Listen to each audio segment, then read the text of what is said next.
Hey everyone, Gill Gross here, and it is time for another mailbag, where I answer your questions, hot takes, observations, and ultimately your comments about tennis or anything else. You left those comments on my YouTube post, over 100 of them, for this, the last regular mailbag of the 2025 season, because it's off-season content after this.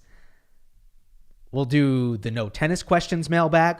We'll do a no top 20 players mailbag that I usually do every offseason, although sometimes I do it during the year. Maybe we'll throw a coach's mailbag in there. But for this one, we're going to talk about what we just witnessed as a whole and whatever general contemporary tennis thoughts have popped up in your heads. I will say, though, in terms of offseason content, obviously I'm not busy with work for the next 7 weeks because there's no tennis. But in the personal life, this is going to be a chaotic, this is going to be a hectic month for me coming up. I'm not going to get into more detail. It's all good stuff, but I'm going to try the best I can to keep the content flowing. It might be a little bit of a challenge at times. All right, first comment here is from Sports Fan. Hi, Gil. What storylines are you most excited to follow in the 2026 season? Who are your dark horse players that you anticipate making a big leap? Would love to hear your insight on who can distance themselves from the rest of the pack and make strides towards Sincaraz. Thank you for your content. Well, at the end of the day, no player or a group of players collectively have made a good case or much of a case at all that we should at this point in time be excited about their ability to challenge Sinner and Alcaraz. So the question that you ask here at the end is the natural question to ask. As we look ahead to next season, who should we be really excited about in terms of who's going to challenge these guys? But the fact is, nobody has earned that storyline. Nobody. Because this 2025 was the most one-sided duopoly that I can remember since watching tennis. And I haven't put it statistically side by side with some of the Federer-Nadal seasons at the end of the 2000s. You think about 2016, that was a very Djokovic-Murray dominated year, but Wawrinka snuck a slam in there, so you had 3 different major champions that year. This year, I think the last stat, the stat that comes to mind, at least right now, is the last 15 events that Sinner and Alcaraz have both entered. One of them won. So it was so dominant. I think you look at the guys who are behind them, Djokovic, Zverev, Fritz, De Minaur, Shelton, you can go lower, whatever, right? You kind of get the picture. I don't think any of those guys have shown enough glimpses to really create any intrigue. Draper, I should throw in there. I don't think they've, at least recently, have shown enough glimpses to create a natural and organic narrative that we should be excited about their ability to challenge those guys. Compare that with the WTA Tour. I'm just being honest here. On the women's side, you've got Swiatek and Sabalenka, who have gone back and forth as the 2 best players in the world for the last 4 or so years now. But think about how credible the group of players behind them are and how threatening they are. Anna Samova and Goff and Zheng Qinwen, before she got injured, was kind of sneaking up on their tails. Mira Andreeva, I think, has shown enough at her age where everybody's pretty confident that she's going to be in the mix. I feel like I'm missing somebody to be... Oh, Rybakina. So between that group of players, and Pegula is in there very consistently, but I don't think anybody anticipates that Pegula is going to suddenly become the best in the world or is going to spoil the Sabalenka-Swiatek duopoly in any significant way. But the others, they could. Like Coco Gauff could finish 2026 number 1 in the world. Rybakina could. You could see that. So there's a group of elite players on the women's side where, like, yes, you can draw a line in the sand, and Sabalenka and Swiatek have kind of earned that tier 1, but the tier 2 is very much there, and on the men's side, it's just not. So you asked me what I'm most excited to follow in the 2026 season. I'm going to answer the question, but first, I had to say that what makes me excited about next year is not who's going to start threatening Sinner and Alcaraz, because I haven't seen that storyline emerge yet. And it will at some point. It certainly will. Hasn't yet. What are some other things that I'm excited about, though? The race between Menchik, Tien, and Fonseca. As those three continue their development, those are the three I'm most excited about. There were some injuries in the second half that I want to point out with players who I think can make some serious noise. Jack Draper and Arthur Fils. I'm definitely excited to see them back on tour, to see what kind of push they can make. There are players who surged in the fall. So in the immediacy, in January especially, but also into February and March, I want to know exactly who they are and how, how they carry on after big ends to their 2025 seasons. And that would be Valentin Vachereau, certainly Felix Auger-Aliassime, and Daniil Medvedev, who had a little bit of a resurgent fall. Those are the three, I think. Bublik 2.0, is this going to be like something out of the page of, and I know here there was a big injury, but like Kyrgios 2022, where it was sort of flash in the pan? Or is Bublik going to have some staying power? This new version of Bublik, is that going to have staying power? I'm very intrigued by that. And I think Sasha and what he did was one of the most fun things to watch over the course of this season. Sleeper interest. You asked me for like a sleeper. I think the one person who people aren't talking about very much, but the trajectory is pretty good. And I think probably either next year or the year after, he's going to do something pretty splashy. Gabriel Diallo. Still sort of, I think, getting comfortable in his body and the ball striking. If you compare it with the top players right now, still suspect. But the way he's getting around those things, I think the movement, obviously the serve, and the net rushing stuff that he's doing is pretty exciting. I think it's going to be a lot of fun to watch. So those are the main things, I think, for me on the men's side. From Matt. Hi, Gill. Love the content. You often say that if players want a shortened season, they would have to give up money. However, there is a counter-argument that exists, saying that since the ATP players have the lowest revenue share going to them relative to every major sport, if players were just given their fair share, they would be able to make same or even more money, even with a shorter season. Additionally, a longer offseason may raise the level of play by having fewer injuries, less fatigue, and more training blocks to significantly improve. The higher level of play may lead to more viewership and thus more money for players. What do you think of these arguments? There's a lot here. Man, this could be a long answer. Let me start with just a very simple response. I'm going to keep it very basic here, and then I'll get into more complexities. Even if the players were able to get a better, let's call it revenue share out of the tours, meaning you use the term get paid their fair share. Even if that happened, playing a shorter season would still be leaving money on the table. So I'm not saying that the players can't make more money and do better for themselves financially. I'm saying that no matter what, when you work less and you have an opportunity to work more, you leave some money on the table. Just like we've seen it in even the team sports where you are talking about like 50-50 revenue splits. Let's take Major League Baseball. They've expanded the playoffs. Now there's this big wild card series. Why is that? They increased the product and therefore they increased their revenue. College football is going to expand the playoffs. More games, more money.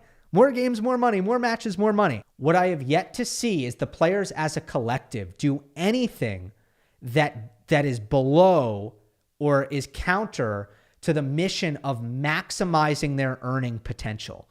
And shortening the season would be an example of that. But let's get to specifics now, because I think what people don't understand about how this all played out with the ATP's One Vision plan, which went into effect in 2022. What you are describing with prize money going up, with profit sharing getting more favorable for the players, this was actually all part of the deal. Like, this was a very intentional feature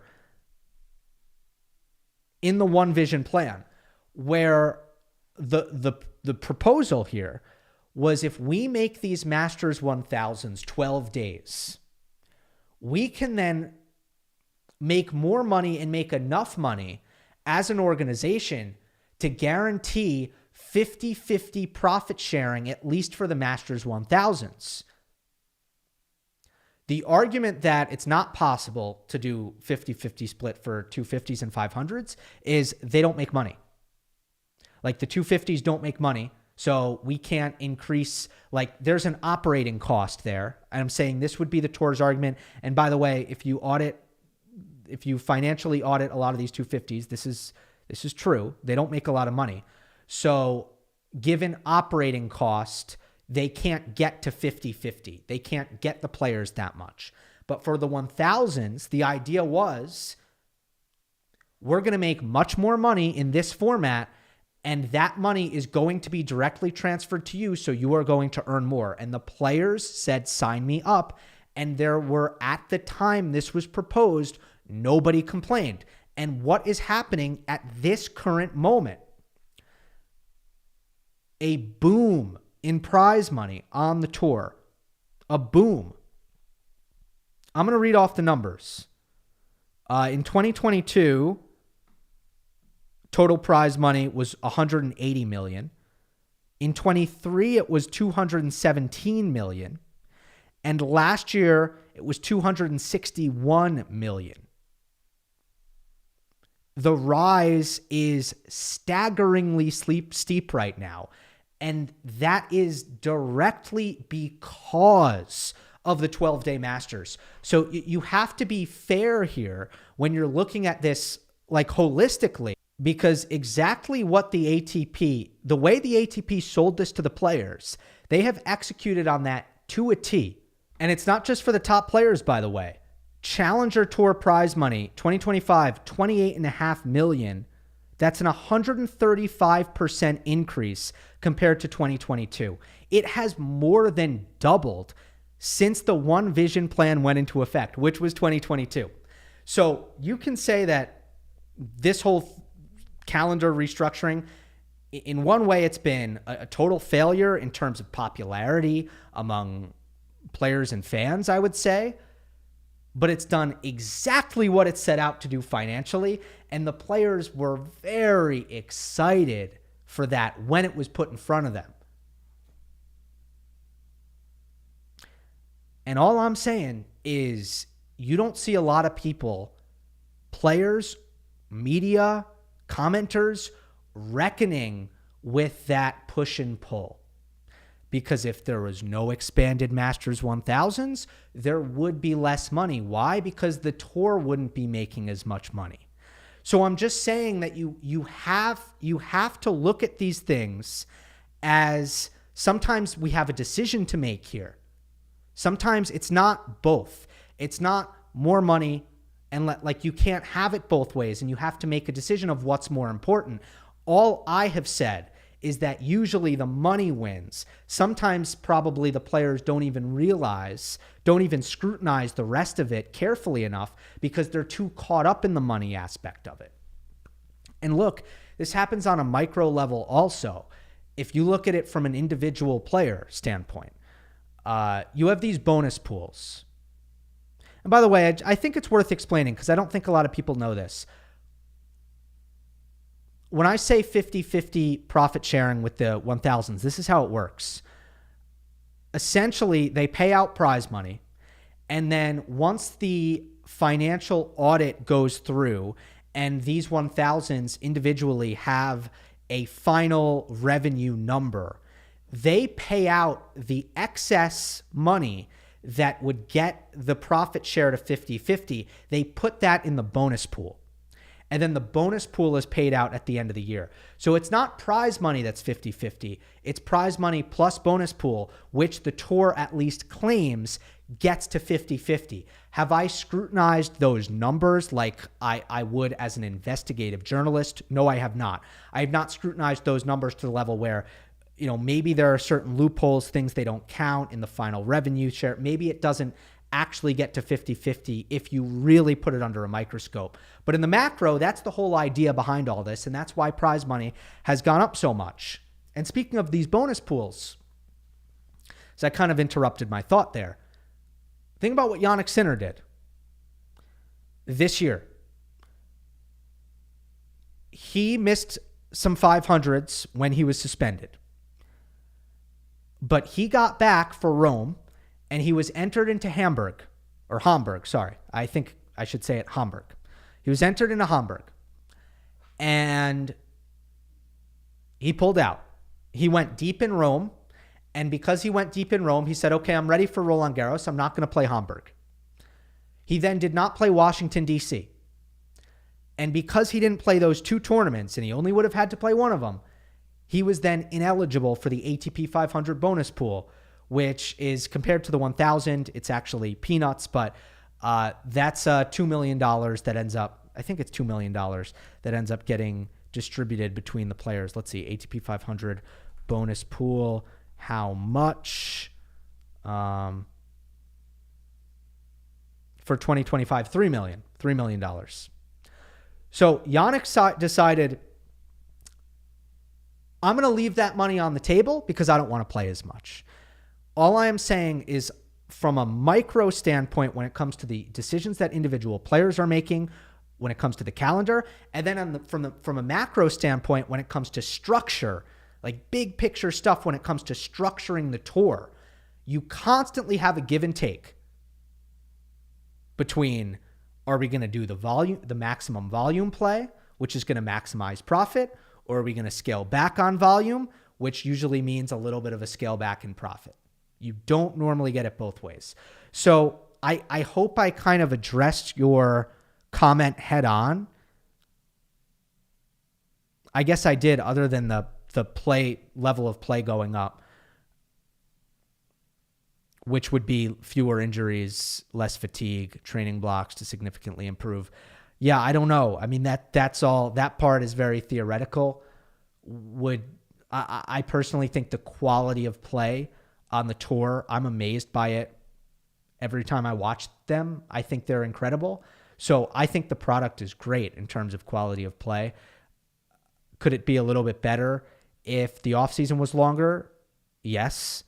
But would that significantly change the popularity of the sport?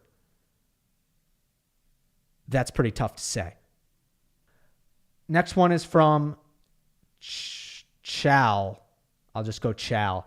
Hi, Gill. Djokovic comments about the cloud thing regarding Sinner doping and this COVID saga detonated in the midst of the ATP finals. I don't judge the merit of his opinion. He might even be right, but I've found his words extremely inopportune and untimely. Any thoughts? Well, the timing of the interview, I got to say, I don't think these things are as calculated as you might think they are. Obviously, Novak had just finished his season. He had just called it quits on his season. I don't think Piers Morgan is all that aware of the timing of the interview. I imagine it hinged more on availability and convenience. You have a programming schedule for Piers. You have a family and off-season schedule for Novak. You just try to make that happen whenever it can happen. I would not read too much into the timing of it. And frankly, I don't see the timing of it as super relevant personally. The cloud comments I also found to be sort of, benign. He was just basically saying that the cloud will exist, meaning it will always be a part of attached to Jannik Sinner and how people view him, no matter if that's, positive or negative. It's just always going to be there. Again, that's kind of a benign comment. Djokovic said the same thing in saying, I have the same thing with COVID. And these things do fade with time. That tends to happen a little bit also with everything, honestly. As time goes on, people just, it wears off a little bit. But other than that, I think, the cloud thing, benign comment. I think the only thing that did irk me a little bit about the Djokovic comments in the interview was that he still doesn't seem to have an understanding of how a settlement works. The idea that it was suspiciously convenient that Sinner didn't miss any majors. My head explodes here because I don't understand why this is so complicated. That was not suspicious. That was the reason the settlement was agreed upon. Like that's how a settlement works. The reason Sinner accepted 3 months, a 3-month ban, after the previous tribunal looked at his case and said it's 0, it's no fault or negligence. The reason Sinner, without going to court, willingly accepted a 3-month ban and therefore accepting a level of guilt is because he was guaranteed to not miss any majors. That's why he said yes.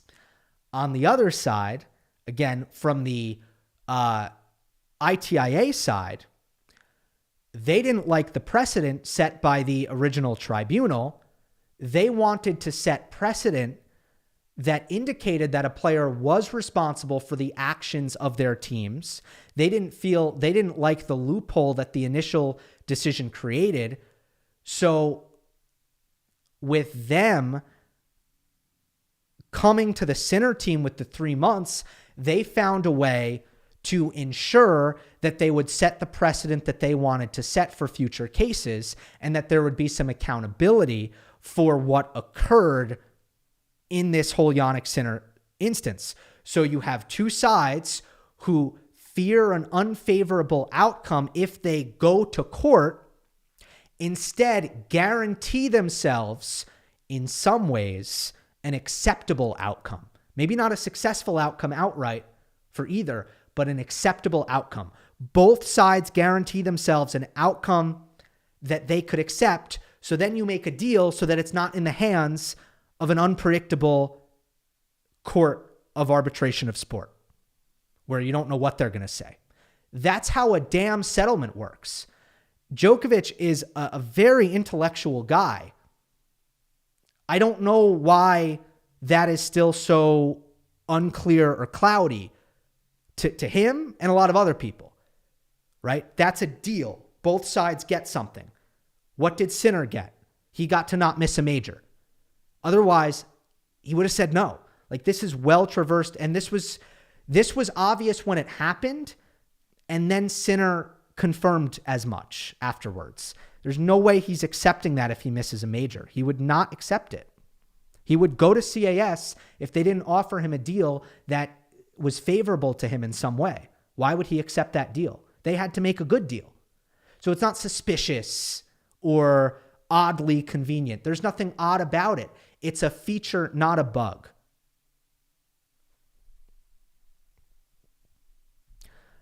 From Givon, do we now have enough evidence to suspect that the decline in Sinner's first serve percentage against Alcaraz is mostly mental? Yeah, this is a good question. And I'm of two thoughts. Part of me wants to say it's one darn set, and let's not go crazy over one darn set, because sometimes the serve rhythm just goes off.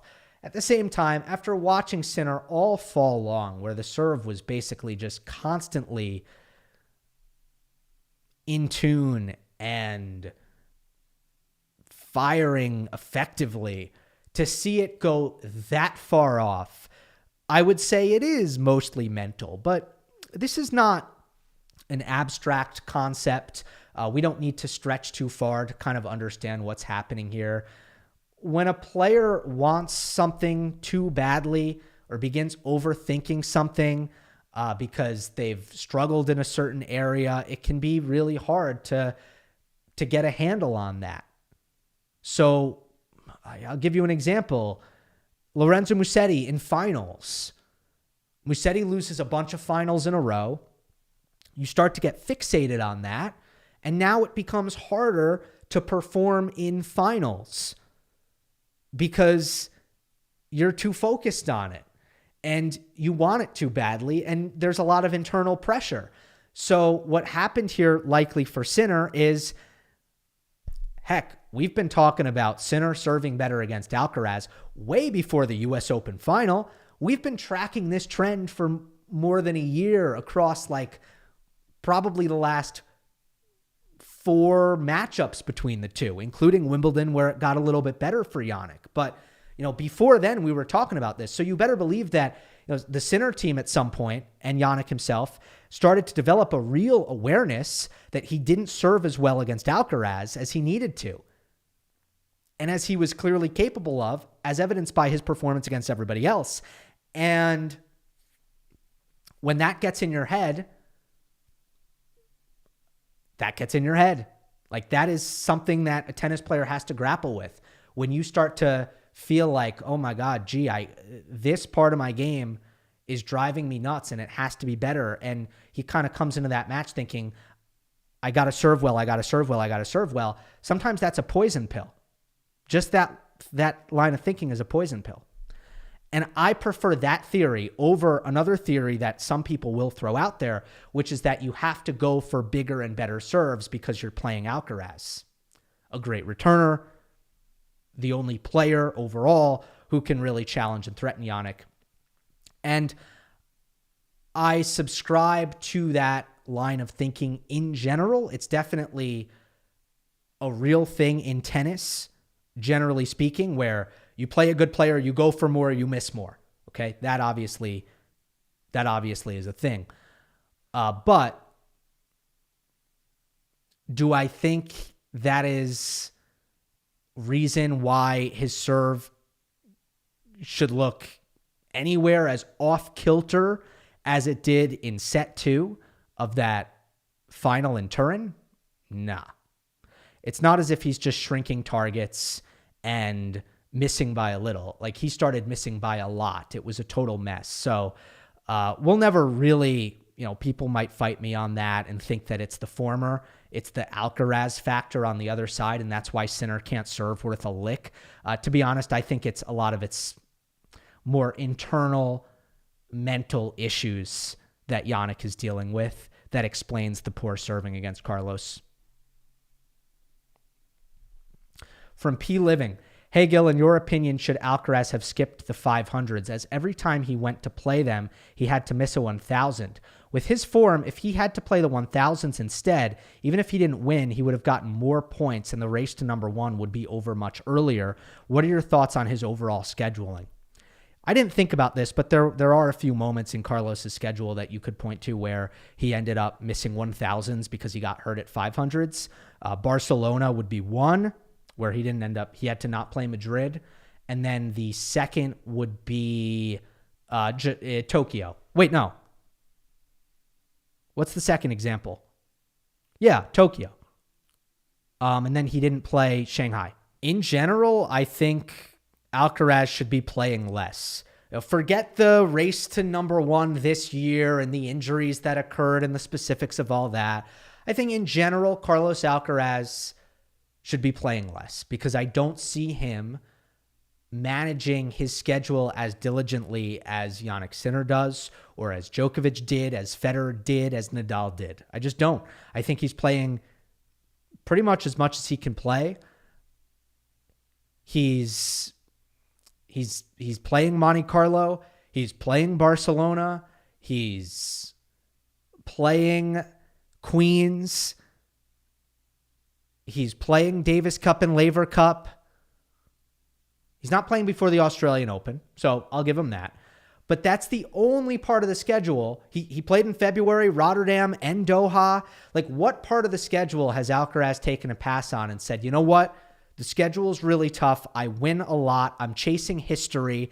It's all about majors and masters for me now. I'm going to give myself a little break. Point me to the part of the schedule where Carlos does that. I can't really find it. And there are opportunities. There are spots where he can do that, but he doesn't. So I think that's something that Sinner has done a lot better than Carlos has managed the schedule. And I think that has been a part of it, not the entire story, but part of Jannik's consistency advantage is that he's preserved himself a little bit better. So he has a better chance to, bring 100% for the tournament the tournaments he does decide to play. From Nicholas.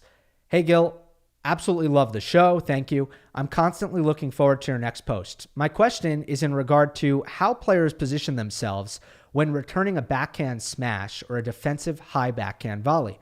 A trend I've noticed is that players hitting a backhand smash almost always hit this short cross-court angle, but oftentimes their opponent will be out of position and get beaten on the double bounce, short or out wide.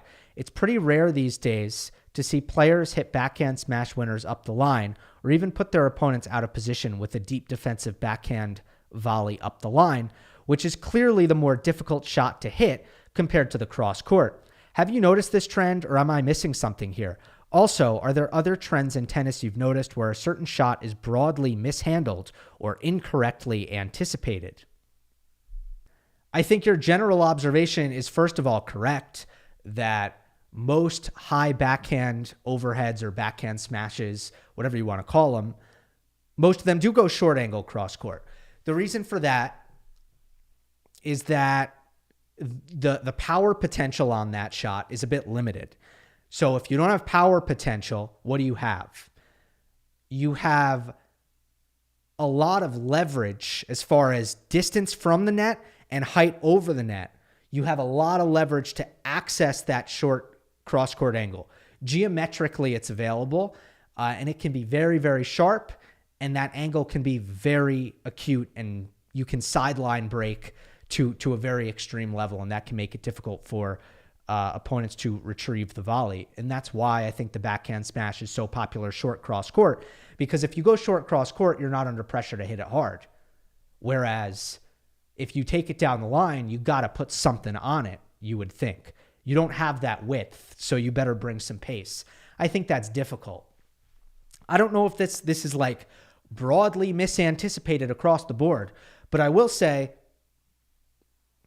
when somebody has a high backhand volley, the lean should be short cross court. That should be the lean, 100%. I normally don't talk about my own tennis, but I actually love to take that shot down the line because I find that my opponents, even at my level, generally do sell out for my cross court. I like taking high backhand volleys down the line. I find a lot of the times my opponent is basically already going the other way, and I just kind of can double cross them. So it's interesting. Are there any other trends where a shot is broadly mishandled or incorrectly anticipated? I do think some players have a lot of drop shot retrieval predictability. So there are some players with a tendency to redrop right in front of them. There are some players with a tendency to try to cut that kind of short cross-court angle off of the drop shot retrieval. There are some players who almost always punch deep down the line. Those players normally get lobbed a lot off the next ball. So I do think it's worth doing some advanced scouting on that for coaches and players. What do players like to do when they get to a drop shot? And the reason why I think most players don't have a ton of variation there is because you are in sort of this emergency instinctual scenario, hitting a shot that you probably don't practice very often. And I think once you get into that instinctual mode, you kind of do whatever is most comfortable. Oh, then the other thing I didn't mention is there are players who like to keep the drive grip. Most of those players always go cross court. Like if you hit a drop shot to Rublev's forehand, just for one example, or Medvedev's forehand, both of those guys, they usually go cross court on the next ball. What they don't often do, Medvedev does it a little more than Rublev. Like Rublev doesn't really redrop. Usually not. So Tsitsipas usually goes deep down the line. If you drop shot his backhand, usually he punches it deep down the line. It's like his only play. So one thing that I think can be taken advantage of sometimes is what are the tendencies on drop shot retrievals? Because I find a lot of pros don't mix it up. Yeah, maybe there are others. There is a commenter I know who left a comment. I didn't get to it last time, but they were saying that swing volleys are like bad, that they don't work and players shouldn't take drive volleys out of the air. And I think as long as they're practiced, they're a pretty good tool. You know, you can take a ton more time away. Instead of backing up on a high ball, you can actually move forward and steal time. And you can steal recovery time. So not only are you improving your court position, you're also taking away recovery time. Yeah, like it can be a tough shot to time, but that's why I do think you got to practice it. If you don't practice it, you should try not to play it a ton, I would say. Everybody should practice it though. I'm not against drive volleys at all. I'm pro drive volley. From Steve. Given Athens, I reiterate my question you dealt with the first time I asked it. Now that Djokovic is at 101 tournament victories, would it be a classless move to purposely win 3 more 250s? Yes, I know it's not a given he wins them, as you stated last time. You answered me to overtake Federer, then try taking on Connors. Given this is probably the last remaining record Djokovic could break, I certainly don't think it would be classless for Djokovic to play 250s in order to go after that record. At the end of the day, throughout tennis history, you can think of many, many examples of players chasing the record books, often by playing tournaments that are below the level of tournaments they would ordinarily play. I know Pete Sampras, when he was going for the year-end #1 record, it was very close. It was very close when I think he was going for his 6th in a row. And the previous record was 5. I hope I have my facts right because I'm going purely off of memory. Sorry, let me also clarify. Memory of studying the history, not memory of actually witnessing it, given my age. So from 93 to 98, 6 straight year-end #1s. That fall, Pete went crazy playing every single week. He would normally not do that. He wanted to get that record. So that's the first thing I'll say. The second thing I'll say is Jimmy Connors himself. All tennis historians will tell you that part of that 109 is due to a inferior competitive balance versus what it is now on the tour, and that Connors himself benefited from far more instances of weaker fields en route to that particular record. Maybe you can't say that about Federer, but you can certainly say that about Connors. And given all that, I don't think it would be classless for Djokovic to chase the record by playing 250s. I don't know if he'd have any interest in doing that, though. From Tula DC. Hi, Gill. I'm convinced there's a ton of room for improvement when it comes to match highlights. Tennis TV usually puts out fairly lengthy recaps, but I find those rarely capture the story of the match since they tend to just show the best rallies and winners, regardless of the score, plus the set and match points. Personally, I feel that I'd be more inclined to watch highlights if they showed critical moments of the match, even if they featured errors or less spectacular points, ideally with a dedicated commentator narrating them instead of the original broadcast. Then for each tournament, there could also be separate compilations of the most entertaining shots and rallies for fans who prefer that kind of content. Do you think it's somewhat possible to effectively tell the story of a match with 8 to 10 minutes of footage? And if so, is that something tournaments or broadcasters should consider doing? I made an Instagram reel about this and a TikTok, but mostly an Instagram reel that ended up doing pretty well. And I think it resonated with a lot of people because this is certainly a frustration for me, a rather large one. I find even when it comes to extended highlights, the selection of what are they showing and what aren't they showing is still usually based on aesthetics, like point quality. And I'm interested in a low quality point that was important.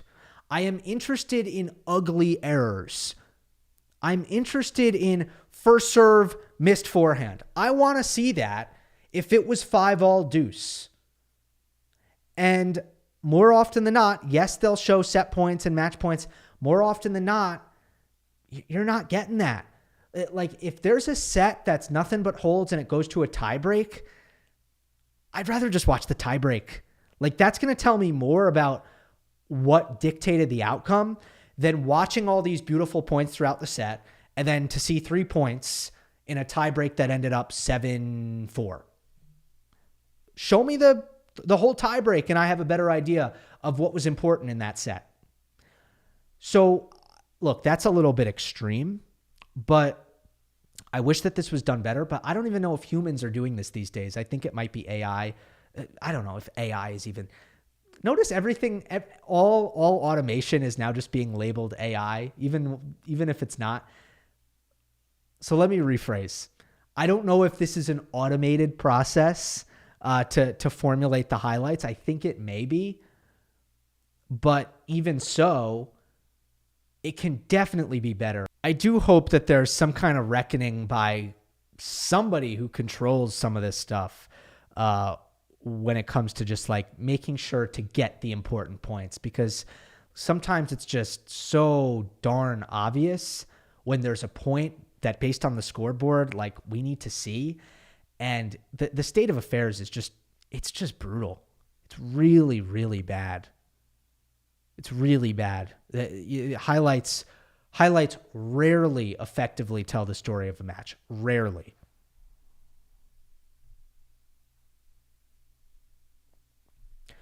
From Grant, hey Gill, can you tell us about the logistics of scouting? On the main tour, do player teams post someone at an opponent's match? Is there a cottage industry of trusted scouts who are relied on for intel when a draw is released? Or is it simply another part of the data on offer to players' teams from the ATP? What about the Challenger and Futures level, inspired by your occasional use of "it's in the scouting report" when referring to a player's weakness? A lot depends on level here. I think most top players, at least they used to, but I think most still do. Normally they have an analytics provider, and the coaching staff will consult with that analytics provider along with watching a player either on tape or in person. There are a ton of coaches out there who believe that they should attend the match live and in person versus just settling for looking at it on a screen. I've heard that around the tour a little bit, where there are a lot of players who really prefer to be at the match so that they can, I don't know, get the full sensory experience and see how the ball sounds off of a player's racket and what the speed of it all actually looks like. I would say there is not a cottage industry, though. It's usually that's the coach. That's the coach. That's their job. It's one of their main jobs. Sometimes it's a separate analytics-based entity. Some players do hire firms that brand themselves as like, we are an analytics firm and we will consult. We will have numbers people and we'll consult with you on trends and strategies that may work. Like there are Craig O'Shaughnessy's out there. Most players, not that Craig hasn't been a solo coach, he has, but most players who bring on Craig O'Shaughnessy, for example, also have a regular coach, but they're bringing on Craig specifically for the scouting and for the numbers. So top players will sometimes have that. Lower level players will almost never have that. And it's usually My coach's job is to do all of this, all of the above. You're the scout. You're the numbers guy. You tell me what the game plan is. And that's kind of how it normally goes. Yeah. I hope I answered that question. I'm not the best person to answer that question, right? I'm not on tour every week. So there's that, but I think I answered it correctly to the best of my knowledge. From Tennis Journal, who is a member. Thank you for being a member. You can hit that join button, contribute $2 a month to contribute to the channel. It is very much appreciated. Hey, Gill, I think now is an appropriate time to reflect a bit more on the development of Ben Shelton's game and his serve in light of his performance this past year, particularly in Turin. Simply put, he was outserved in all 3 of his Turin matches, and that seems to run counter to what the eye test says about his ability on serve. In a German interview with Petkovic, Boris Becker hinted that Brian Shelton is not a great tactician. Although I have the utmost respect for Brian, his coaching and parenting style, and his general warmth and knowledge in interviews, I have to admit I was perplexed by how Ben played in his 3 matches in Turin. Do you think there is anything to Boris's comment here? When I look at Humbert, Moutet, even Nori and Tien, they possess super effective ad-court slices and great deuce T slices. Am I crazy, or is it possible that Shelton's development of his amazing kick serve somewhat hurt the likely easier development of a deadly lefty slice pattern?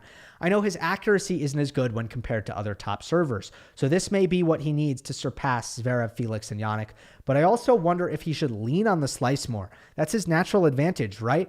Any thoughts? I agree with you overall in terms of Shelton for being a player whose serve clearly has the potential to be spectacular, to be overwhelmingly good, because that's the ceiling of his serve. And we see that all the time.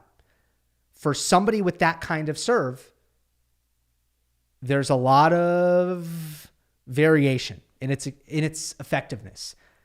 Variation in its intention, in its spin, in its speed, and all that, in its location, and also variation in its effectiveness. You don't want variation in effectiveness. If you are a server, Ben Shelton is a server, you want that serve to be carrying weight all the time, every single service game, every single match. Shelton's serve quality last year was 14th. This year, it comes in at 10th on the leaderboards. Feels like it could be better than that. That said, he did hold serve quite well this year, finished 7th on the leaderboard in hold percentage, 87.3%. So that's good. That's worth something. I do think he deserves a lot of grace for his recent form because he was coming back from a shoulder injury. Clearly didn't have his best since coming back from that U.S. Open shoulder issue that he sustained in the match against Manarino. So give him some grace for that. But overall, the philosophy is, Brian Shelton's philosophy, and therefore Ben's philosophy, is that variation is to be prioritized. Why so much variation when you have what is potentially some very simple bread and butter serves that you can go to over and over again that in the history of tennis, nobody has really ever had an answer for. Nobody in the history of tennis has ever solved really, really fast into the corner. So why is there such a big emphasis on changing the spins, changing the speeds? Like, can we just hit big serves? I don't know. Now, I've heard them say that they feel like if you just go pace, the returner gets used to it. They get used to it. And then the pace isn't as effective anymore. Okay? I have also seen some people theorize, and I know that at times this has been a factor, saving the shoulder. So it's a physical thing. You feel like if I serve every time 135, I might hurt myself. Interesting take, although certainly players have in the past have been able to, bring some serious heat, maybe not 135, but some serious heat consistently on average without hurting themselves. And I think Shelton uses the big muscles on his serve very well and has flexible joints and great technique, as evidenced by the motion itself. So, that's what they believe in. Here's where I would just land on it flat out. At the end of the day, they need to audit Ben's serving.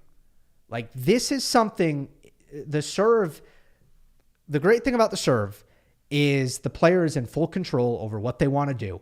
And therefore, you can really dig into the details and the analytics when it comes to what serves are most effective. And I would just love to see a real deep dive on the average effectiveness of Shelton's serve based on what he's trying to do. And look, at the end of the day, there are a lot of analysts who I think are smart, a lot of analysts who I respect a lot, who look at what Brian and Ben choose to do on the serve, and they don't agree with it. But that's what Brian and Ben believe. They believe that you have to constantly change your speeds and spins. So that's that. All right, let's end on this one, I think. I think we've gone long enough. It's from SJ. Hey, Gill, I think I've commented this a lot lately, but I'd like to get your take here. Do you believe modern top players lack a ceiling or an A game to compete with the best as compared to previous eras? Like, for me, it's hard to name even a single tough matchup for Sinner or Alcaraz, a potential fourth round, quarterfinal, semifinal matchup that you'd be licking your lips at. Can you think of any?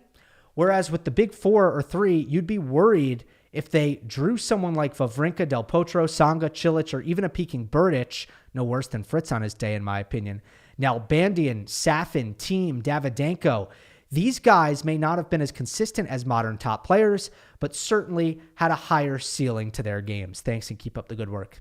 I do believe that modern top players lack the ceiling or A game to compete with the best compared to previous eras. Like, you're basically saying, are the 5 through 8 seeds or even the 5 through 10 seeds less dangerous now than they used to be?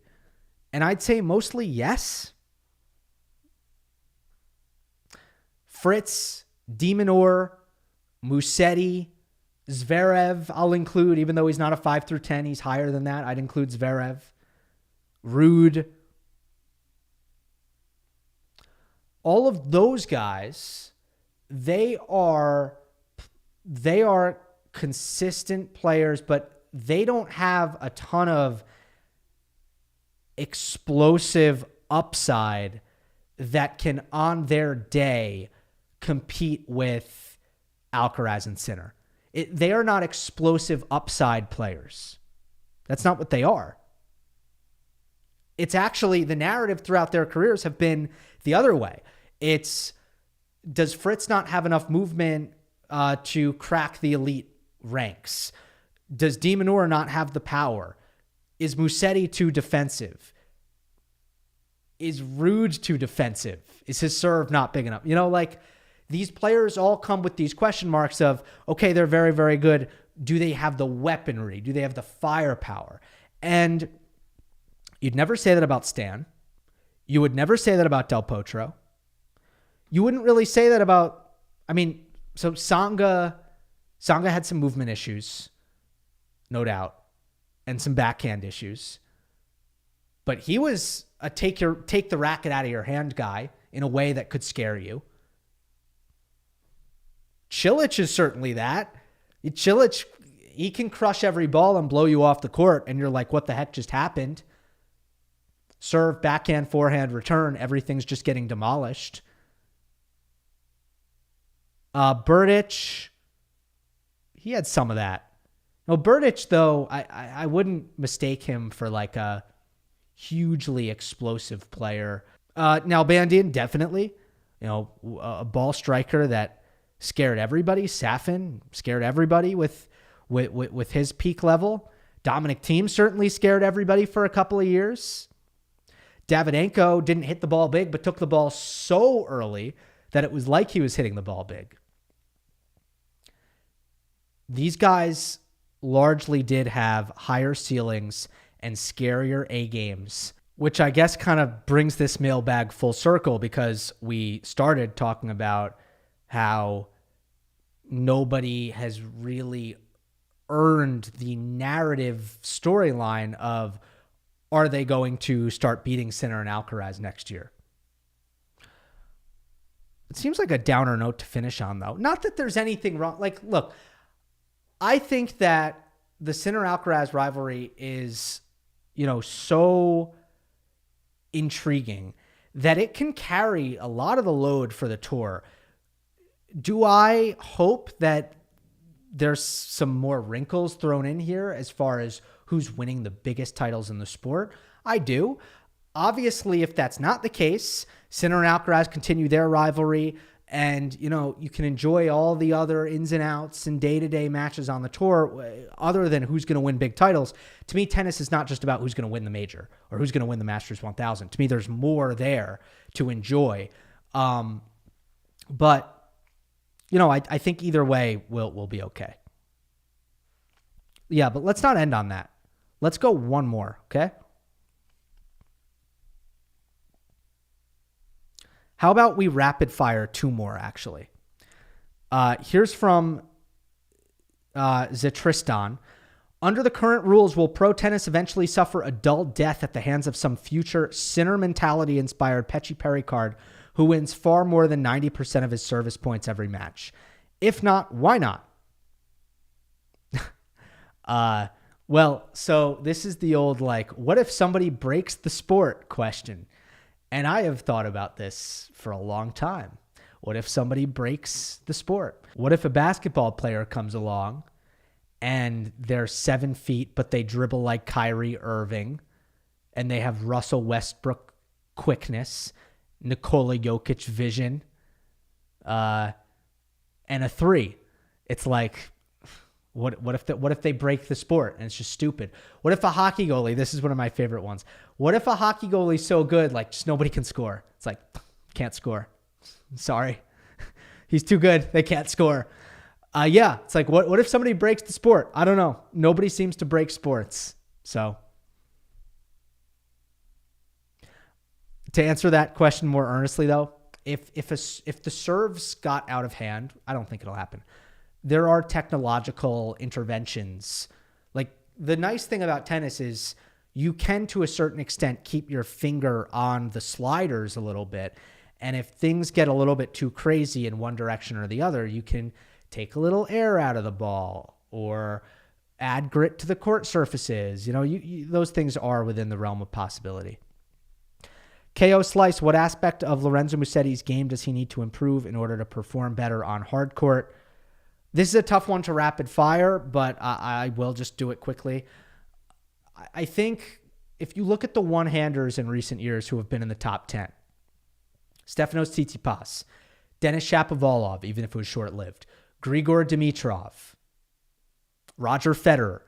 So these recent one-handed backhands who have been in the top 10, other than Musetti, they have been mainly prolific serve holders, not prolific serve breakers, right? And that is obviously, I think, because you run into issues with your return as a one-hander on hard courts, on the quicker surfaces. Musetti is in an interesting position because he's a one-handed backhand who relies on breaking serve a lot. That's tough. So I think he's made a lot of improvements, but I think for him, in order to have more success on hard court, it's still going to be about serving better and then maybe some abbreviation on the forehand and the backhand so that he can hold a little bit more court position at times instead of having to drift back in order to operate comfortably. So that's all. I don't know how much better the return can get. I kind of think he does as best he can. Maybe it can get a little bit better, but it's tough. I think he returns pretty much as best he can. So that's it. That'll do it for the mailbag. Monday Match Analysis Awards is coming up, along with a special interview and some special mailbags as well for the offseason. Hope you enjoyed. Don't forget to subscribe. I'll see you next time.